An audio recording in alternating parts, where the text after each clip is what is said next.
لوگوں کی تعلقات آپ کے ساتھ تب تک ہیں جب تک آپ ان سے کوئی ضرورت وابستہ نہیں کرتے۔ کریم محبوب فرمانے لگے بندوں کے سامنے دکھ نہ بیان کرنا، اللہ تجھے کبھی غنی نہیں کرے گا۔ تو اپنے دکھ اپنے رب کو بتا، تو دعائیں مانگ، تو اس کی بارگاہ میں حاضر ہو، تو اس کے حضور عرض کر۔ فرمایا اپنے دکھ اپنے رب کو بتا، وہ جلدی کرے یا دیر سے کرے تجھے ساری دنیا سے بے نیاز کر دے گا، تجھے کسی کا محتاج نہیں رہنے دے گا۔ اپنے مسلح کو، اپنی دعاؤں، ایک بزرگ فرماتے ہیں میں نے دعا مانگنے کا طریقہ اپنی بیوی سے سیکھا۔ دعا مانگنے کا طریقہ اپنی، سیکھنے والے تو اپنے بچوں سے بھی سیکھ لیتے ہیں، سیکھنے والے تو ہر ایک سے سیکھتے ہیں۔ وہ کہتے ہیں میں نے دعا مانگنے کا سلیقہ اپنی بیوی سے سیکھا ہے۔ حضرت وہ کس طرح؟ فرمانے لگے میری بیوی نے نا مجھے کوئی کام بتایا، کچھ پیسوں کی ضرورت کے لیے کہا، تو میں نے اسے کہا کہ بھئی ابھی میرے پاس نہیں ہے، کچھ دنوں میں آتے ہیں تو میں دے دوں گا۔ عورتوں کی عادت ہوتی ہے وہ بار بار یاد کراتی ہیں، 2-4 دنوں کے بعد پھر اس نے کہا حضرت وہ میں نے کہا تھا کچھ پیسے، میں نے اسے کہا کہ ابھی میرے پاس نہیں ہے، کچھ دنوں میں ملتے ہیں تو میں تمہیں دے دوں گا۔ اس نے کچھ دنوں کے بعد پھر کہا حضور وہ میں نے کچھ پیسے کہے تھے۔ فرماتے میں نے ڈانٹ دیا، میں نے کہا کہ کیا تو روز مجھے شرمندہ کرتی ہے، کہا نا میرے پاس نہیں ہے، ہوں گے تو دے دوں گا، تو روز یاد کراتی ہے۔ فرماتے ہیں اس نے پہلے تو میری ڈانٹ کو سہا، پھر میرے سخت جملوں نے اس کی آنکھوں میں آنسو پیدا کر دیے، پھر اس نے اپنے آنچل میں اپنے اس دکھ کو سمیٹا، اور پھر اس نے ایک جملہ کہا تو میں رو پڑا، اور مجھے اپنے رب سے مانگنے کا طریقہ آ گیا۔ مجھے کہنے لگی حضرت جی آپ نے ڈانٹ دیا، میں نے سہ لیا، پر آپ ہی میرے شوہر ہیں، بتائیں نا آپ سے نہ کہوں تو میں کس سے جا کے کہوں۔ فرماتے ہیں میں رو پڑا، اور میں کھل کے رویا، اور میں تڑپ کے رویا، اور پھر میری سسکیاں بند گئیں۔ تو مجھے کہنے لگی آپ کو کیا ہوا؟ میں نے کہا مجھے بھی دعا مانگنی آ گئی ہے، جب میں اسے کہوں گا نا اللہ تو ہی میرا رب ہے، میں تجھ سے نہ کہوں تو میں کس سے جا کے کہوں؟ میں کیوں کسی بندے سے سوال کروں؟ میں کیوں کسی دنیا دار سے کہوں؟ میں تیرے بندوں کا، نیک بندوں کا وسیلہ لے کے، تیرے محبوب کی غلامی لے کے تیری بارگاہ میں آئیں، تجھ سے نہ مانگوں تو کس سے مانگوں؟ سمجھ آ گئی ہے؟ جب میں اس رنگ میں مانگوں گا تو پھر رب میرے اوپر بڑا ہی فضل فرمائے گا، وہ میرے اوپر بڑی رحمت کرے گا، وہ میرے لیے آسانیاں کرے گا۔ عزیز دوستو، ہم اس طرح کرنے لگ گئے ہیں کہ ہم نے نا اپنے تعلقات پر اعتماد کرنا شروع کر دیا ہے۔ میرے تعلقات بہت ہیں، ہم نے اپنی دولت پر اعتماد کرنا شروع کر دیا ہے، میرے پاس دولت بہت ہے، ہم نے اپنے علم پر، اپنی شہرت پر اعتماد کرنا شروع کر دیا ہے کہ میرے پاس فلاں چیز بہت ہے۔ یاد رکھنا جب بے نیاز اپنی صفت بے نیازی دکھاتا ہے تو بڑی بڑی دولتوں والے مجبور نظر آتے ہیں۔ بھائیو جب انسان کا رشتہ اپنے مالک کے ساتھ ہوتا ہے پھر تو غم بھی کچھ نہیں کہتے، پریشانیاں بھی کچھ نہیں کہتی، پھر تو زندگی صبر والی، پھر تو زندگی توکل والی، پھر تو زندگی بھروسے والی، پھر انسان اپنے آپ کو رسوا نہیں کرتا، دنیا داروں سے امیدیں اس کی ختم ہو جاتی، امیدیں اللہ رسول سے لگا لیتا ہے، مضبوط ہو جاتا ہے، مضبوط، طاقتور ہو جاتا ہے، خوددار ہو جاتا ہے، باوقار باعزت ہو جاتا ہے۔ حضرت بہلول دانا رحمت اللہ علیہ بیٹھے تھے تو ہارون رشید حج کر کے آ رہا تھا، تو رستے میں حضرت شیخ سے ملاقات ہو گئی، تو السلام علیکم کے بعد کہنے لگا حضور کوئی حکم ہو تو بتائیے گا۔ تو حضرت بہلول دانا فرمانے لگے تیرا رب کون ہے؟ اس نے کہا اللہ۔ تو فرمایا میرا کون ہے؟ کہا اللہ۔ فرمانے لگے تو بڑا ہی بیوقوف ہے، کیا تو یہ سمجھتا ہے کہ رب ہارون رشید کو تو دے گا اور بہلول دانا کو بھول جائے گا؟ تیرا بھی وہی رب ہے، میرا بھی وہی رب ہے، اس نے اگر تجھے دے کے آزمایا ہے تو ہو سکتا ہے مجھے نہ دے کے آزما رہا ہو، جب اس کی حکمت کے تقاضے ہوں گے تو عطا کرے گا اور دے گا، تو جا اپنا کام کر۔ بھائی اپنی روحانی زندگی، اپنی عبادات، اپنے وظائف، اپنے روزمرہ کے معاملات، اپنی دعائیں، اپنا استغفار، دیکھو کوئی مشکل کام تو نہیں، 2 رکوع ہیں سورہ واقعہ کی اگر رات کو پڑھ لی جائے تو۔ میں کس طرح یہ بات بیان کروں کہ تعویذ بانٹنا آسان ہے اور وظیفہ بتانا مشکل ہے؟ سارا دن تعویذ بانٹیں تو لوگ لینے کو تیار ہیں، اور اگر آپ وظیفہ بتائیں تو کہتے ہیں تو مشکل کام ہے۔ او خدا کے بندے، اگر آپ کا تعلق قرآن پاک کے ساتھ مضبوط ہو، قرآن پاک کے ساتھ اگر آپ کا رشتہ ہو، لوگ سفارشیں ڈھونڈتے ہیں نا دنیا میں، کوئی تعلق مل جائے تو میرا کام ہو جائے.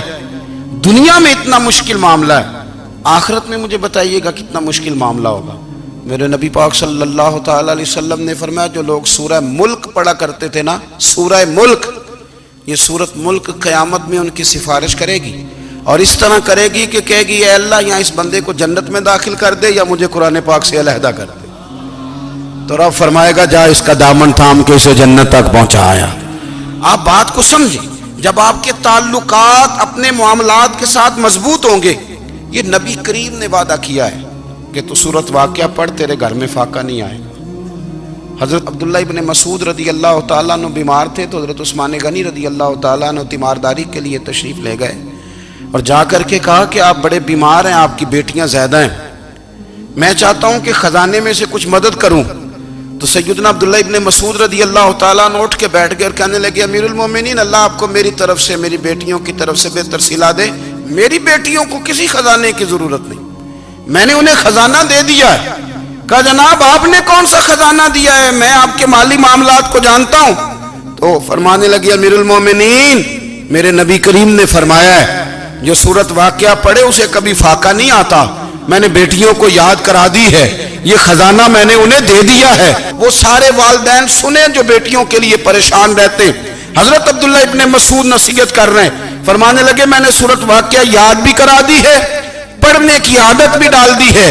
حضور نے فرمایا ہے جو سورت واقعہ پڑھے اسے فاقہ نہیں آتا. کہنے لگے چاند تو اپنی جگہ چھوڑ سکتا ہے، سورج گر سکتا ہے، تارے ٹوٹ سکتے ہیں، پر مدینے والے رسول کی بات غلط نہیں ہو سکتی. حضور نے فرمایا فاقہ نہیں آئے گا تو انشاءاللہ کبھی بھی نہیں آئے گا. کرنے کا کام یہ ہے کہ ہم اپنے معاملات، اپنی عبادات، اپنی دعائیں کبھی 10 منٹ عادت ہو جائے نا دعا مانگنے کی علیحدہ سے رات کو. حضور نے فرمایا جو فرض نماز کے بعد دعا مانگے اللہ اس کی قبول کر لیتا ہے. نبی پاک صلی اللہ تعالی علیہ وسلم نے فرمایا اللہ مسافر کی دعا قبول فرماتا ہے. حضور نے فرمایا اللہ مظلوم کی دعا قبول فرماتا ہے. حضور نے فرمایا بیمار سے دعا کراؤ اللہ اس کی دعا قبول فرماتا ہے. میرے نبی پاک نے فرمایا ماں باپ جب بھی اولاد کے لیے ہاتھ اٹھائیں، ویسے تے بلے شاہ تو آسمانی اڈدیاں ہی پھڑ دیں، جڑا گھر بیٹھا انہوں بڑھیا ہی نہیں.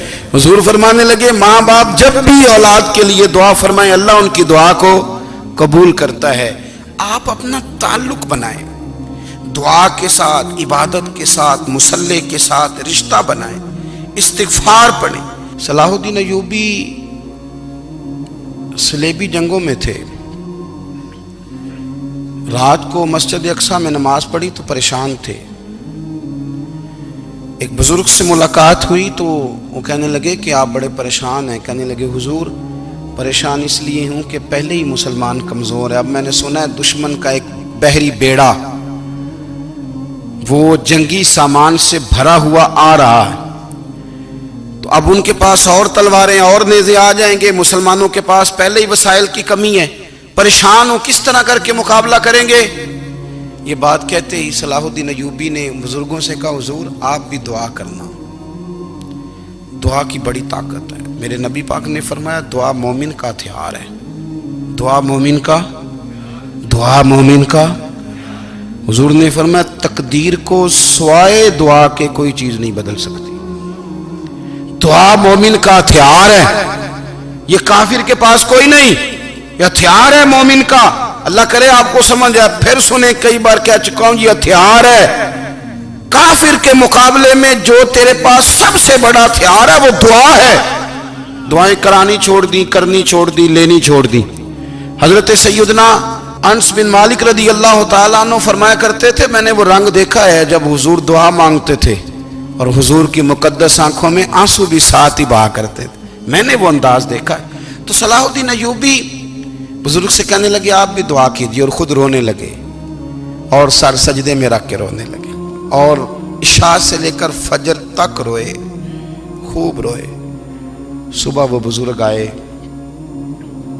تو صلاح الدین ایوبی کا خوبصورت اور ہنستا ہوا چہرہ دیکھا کہنے لگے آپ بڑے خوش ہیں، رات تو میں نے بڑے روتے ہوئے دیکھا تھا. تو کہنے لگے حضور وہ جو بحری بیڑا آ رہا تھا نا وہ پانی میں ڈوب گیا ہے، اب وہ نہیں آ رہا، ابھی خبر آئی ہے تو میں بڑا خوش ہوں. بزرگ کہنے لگے اٹھ سینے سے لگ اور سن ایک بات، وہ بحری بیڑا پانی میں نہیں ڈوبا، وہ تیرے آنسوؤں میں ڈوب گیا ہے. وہ جو تو رات رویا ہے نا رب کریم کی بارگاہ میں تو وہ ڈوب گیا ہے. حضرت عائشہ صدیقہ رضی اللہ تعالیٰ عنہ فرماتی ہیں ایک عورت تھی اور اسے نبی پاک صلی اللہ تعالیٰ علیہ وسلم نے نا وہ کلمہ پڑھ کے مسلمان ہوئی، مدینہ طیبہ آ گئی تو حضور نے مسجد نبوی شریف میں اس کے لیے مکان، ایک سادہ سا کمرہ ساتھ مسجد کے بنوا دیا، وہیں رہنے لگی. اکثر وہ سیدہ طیبہ کے پاس آتی تو حضرت عائشہ صدیقہ رضی اللہ تعالیٰ عنہ فرماتی ہیں وہ بڑی باتیں سناتی اور آخر میں کہتی وہ ہار والا دن بھی بڑا عجیب دن تھا اور میرے رب کی قدرتوں کا دن تھا، وہ بھی بڑا عجیب دن تھا. سیدہ عائشہ صدیقہ رضی اللہ تعالیٰ عنہ ایک دن فرمانے لگی کہ تو ہار والے دن کا بڑا ذکر کرتی ہے، وہ کیا دن تھا؟ تو خاتون کہنے لگی اماں جی وہ دن تھا جب میرے رب پر بھروسہ اور مضبوط ہو گیا، جس دن میرا اپنے رب پر توکل اور بڑھا، میرے ایمان میں یقین میں اور پختگی آئی. کہنے لگی میں ایک گھر کی کنیز تھی، نوکرانی تھی، اس گھر میں ایک بچی تھی جس کے پاس سونے چاندی ہیرے جواہرات کا ہار تھا. اس زمانے میں نا چمڑے کے اوپر لوگ ہیرے جواہرات لگاتے تھے، کئی دفعہ سرخ رنگ کے چمڑے پہ لگائے جاتے تھے. وہ بچی پہنتی تھی تو کہتی ہوں بچی کے اس نے اتار کے رکھا یا اس سے گرا وہ ہار تو چیل اسے اٹھا کے لے گئی گوشت سمجھ کے اور میرے سامنے اٹھا کے لے گئی. گھر والوں نے مجھ سے پوچھا، یہ بخاری میں موجود ہے، گھر والوں نے پوچھا مجھ سے کہ وہ ہار کہاں ہے تو میں نے کہا چیل اٹھا کے لے گئی. گھر میں کچھ چوری ہو جائے تو سب سے پہلا الزام کس پہ لگتا ہے؟ ملازمین پہ. کہتے انہوں نے مجھے بڑا مارا، بڑی تکلیف تھی، حتیٰ کہ میری شرمگاہ تک کی تلاشی، میری عزت اتنی خراب کی میں بتا نہیں سکتی. میں نے اپنی زندگی میں ایک واقعہ دیکھا، ایک امیر گھر میں چوری ہو گئی، ملازم کو اتنا مارا کہ وہ چارپائی پہ پڑ گیا. پولیس والوں سے اتنی مار پروائی گئی کہ وہ بیچارہ چارپائی پہ پڑ گیا اور پھر وہ اتنا بیمار ہوا اور کچھ دنوں کے بعد پتہ چل گیا کہ چور تو اپنا بیٹا ہے ان کا. پھر اس کا انتقال ہو گیا. اب وہ سیٹھ صاحب اور گھر والے آ کے نا مرنے والے کے کان میں معافیاں مانگ رہے ہیں، کان میں. تو میں نے ان سے پھر کہا تھا کہ یہ تو اب چلا گیا ہے، تمہارا زور چلتا تھا نا تو تم نے قانون خریدا اور تم نے اسے جتنا ہو سکا تم نے اسے مار پڑوائی. تمہارے پاس جو عدالتیں تھیں تم نے وہاں کارروائی کی، اب ایک عدالت قیامت کے دن لگے گی. یہ کمزور تھا نا، کچھ کر نہیں سکا. میرے نبی پاک صلی اللہ علیہ وسلم نے فرمایا سن لو، اگر سینگ والی بکری نے بغیر سینگ والی بکری کو تکلیف دی ہوگی نا تو قیامت کے دن اسے بھی بدلہ دینا پڑے گا کہ تیرے پاس سینگ تھے اور تو نے اسے مارا تھا. وہ خاتون عرض کرتی ہے سیدہ عائشہ کی خدمت میں کہ مجھے بڑا مارا، مجھے تکلیف دی، میں کہہ رہی تھی کہ میرے سامنے چیل لے گئی ہے پر وہ نہیں مان رہے تھے. اماں جی انہوں نے مجھے بڑا مارا. حضرت عائشہ صدیقہ کہتی ہیں پھر کیا ہوا؟ کہنے لگی اماں جی جب کوئی میرا مددگار نہ رہا، مجھے تکلیف دے رہے تھے، رسوا کر رہے تھے، تو میں نے اپنے رب سے مدد چاہی، میرے رب کی طرف میں نے توجہ کی، میں نے کہا مالک اب تو ہی میرا مددگار ہے. کہتی ہے وہ مجھے مار رہے تھے تو وہ چیل جو ہار لے گئی تھی وہی لے کے واپس آ گئی اور ہمارے سروں کے قریب لا کے اس نے جب اس ہار کو پھینکا وہ مجھے چھوڑ کے سائیڈ پہ ہوئے. وہ میری بے گناہی جان گئے، لیکن آپ کو بتاؤں اس دن سے میرا اپنے رب پر یقین اور بڑھ گیا. مجھے سمجھ آ گئی کہ جب انسان پورا ٹوٹ جاتا ہے اور جب کوئی چاروں جانب اس کا مددگار نہیں ہوتا تو رب تو ہوتا ہے نا، اللہ تو اس کا مددگار ہوتا ہے نا، وہ تو پھر اپنے اس بندے کی مدد کرتا ہے نا، پھر وہ تو توانائی دیتا ہے نا، وہ تنہا نہیں چھوڑتا، وہ تو آنسوؤں والوں کے آنسوؤں پہ بڑا کرم فرماتا ہے، وہ تو قسم پرسی میں آ جاتا ہے، اس کی رحمت بڑھ کے استقبال کر لیتی. او میری ملت کے جوانوں، مزہ نہیں آ جاتا جب ساری دنیا سوئی ہو، ساری دنیا، اور بستر بھی گرم ہو اور نیند بھی پورا غلبہ کر رہی ہو اور اچانک گھنٹی بجے دماغ میں، آنکھ کھلے، گھڑی پہ نظر پڑے، 3:30 4 بجے کا پیغام گھڑی بتائے اور کوئی چڑھتی جوانی والا اٹھ کے وضو کرے اور جب وہ مصلی کھول کے بچھائے تو مدینے والے محبوب کہتے ہیں کہ ہر نماز پہ رب ثواب دیتا ہے، اور جو اٹھ کے تہجد کی نماز پڑھے اسے دیکھ کے تو رب مسکراتا ہے، جو اس کی شان کے لائق ہے، جو اس کی شان کے لائق، وہ مسکراتا ہے، خوش ہوتا ہے کہ میرا بندہ تہجد میں اٹھ گیا، وہ مسکراتا ہے۔ کاش ہماری صبحیں کبھی اپنے مالک کے نام ہو جائیں، کاش کے صبح حضرت ابو الحسن رحمت اللہ تعالی علیہ حضرت معاذ ابن جبل رضی اللہ تعالیٰ عنہ کے پاس بیٹھا کرتے تھے، فرماتے ہیں ان سے جو پیار بڑھا تو پھر میرا مصلی سے بھی بڑھ گیا۔ تابعی ہیں، فرماتے ہیں صحابی رسول سے محبت ہوئی تو ذکر سے بھی ہو گئی، پھر درود شریف سے بھی ہو گئی، محبت ان سے بڑھی تو پھر اللہ نے مسجد کا پیار بھی بڑھا دیا۔ آپ فرماتے ہیں کہ میری ہر وقت طبیعت چاہتی تھی کہ بس اللہ اللہ کروں، بس اللہ اللہ کروں، بس نہ میں ذرا تھوڑی جان چھڑاؤں لوگوں سے، کوئی 10 منٹ ملے تو میں کچھ 4 نفل پڑھ لوں، میں تھوڑا سا نہ بچوں لوگوں سے، اور مجھے تسبیح ملے تو میں نہ کچھ 400-500 دفعہ استغفار پڑھوں، سبحان اللہ، الحمدللہ، اللہ اکبر، لا حول ولا قوت الا باللہ، میں نہ تسبیحات پڑھوں۔ فرماتے ہیں کہ بچے تھے گھر میں 6-7، غربت تھی، کام ملتا کوئی نہیں تھا، اور میں کام چور نہیں تھا، کام ڈھونڈتا تھا، پر اللہ کی قدرت کے کام نہیں ملتا تھا۔ فرماتے ہیں کہ میں نے ایک دن اپنی اہلیہ سے کہا کہ آج میں پھر جاتا ہوں کام ڈھونڈنے، تو میری بیوی بڑی فرما بردار تھی، پر اس دن نہ غربت کے ہاتھوں تنگ آ کے کہنے لگی آج نانا کوئی تو چیز لے کے آیا، تو مجھ سے بچوں کی بھوک نہیں دیکھی جاتی ہے، سب روگاں دا روگ محمد جس دا نام غریبی، کنڈ بلا کے لنگ جاندے نہیں دوست یار قریبی، آج نہ کچھ لے کے آیا تو میں بچے لے کے میکے چلی جاؤں گی۔ شیخ فرماتے ہیں کہ میں بڑا پریشان گھر سے نکلا، پر میں نے صبح سے لے کے زور تک کام ڈھونڈا، کام ملا کوئی نہیں، تو میرے دل میں خیال آیا چلو کام نہیں ملتا تو اللہ اللہ تو کرے نا، چلو بندوں کی مزدوری نہیں ملتی تو رب کریم کی عبادت ہی کرتے ہیں۔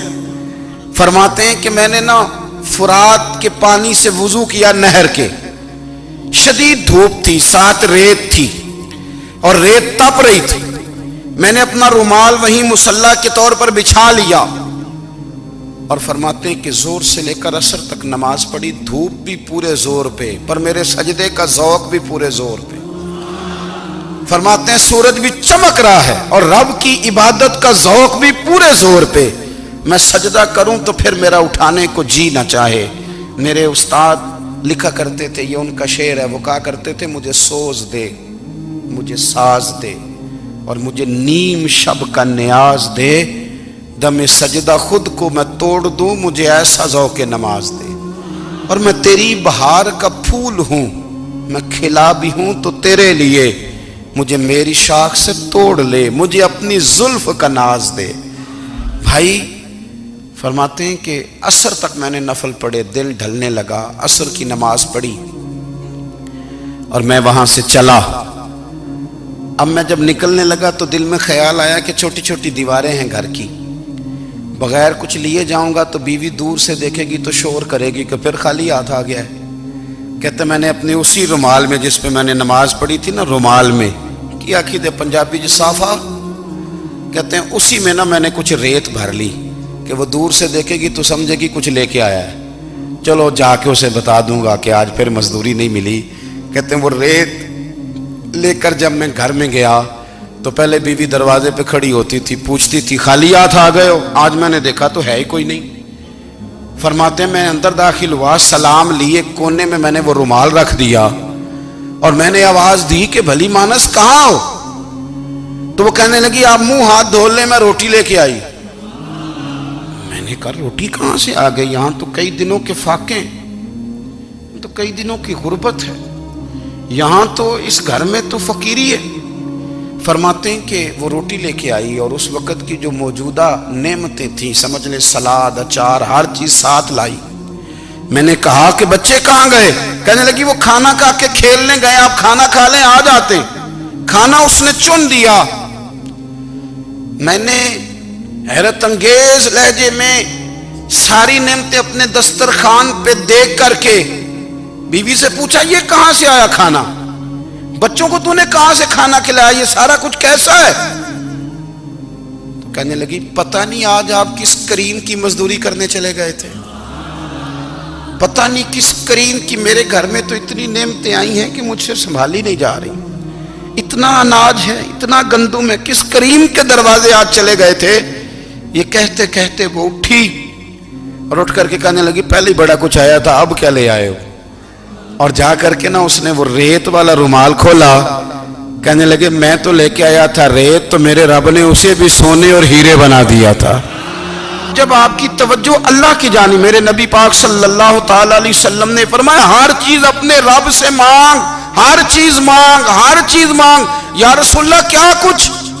میرے محبوب نے فرمایا تیرے گھر میں نمک بھی ختم ہو جائے تو وہ بھی اپنے رب سے مانگا کر، تو مانگنا وہ تجھے دے گا، تو اس کی بارگاہ میں کشکول طلب دراز تو کرنا۔ اور ترمذی شریف میں عجیب لفظ ہے، رسول کائنات نے فرمایا، رب کریم فرماتا ہے جب میرا بندہ ہاتھ اٹھاتا ہے نا تو مجھے حیا آتی ہے کہ میں خالی کیسے لوٹا دوں اس کے۔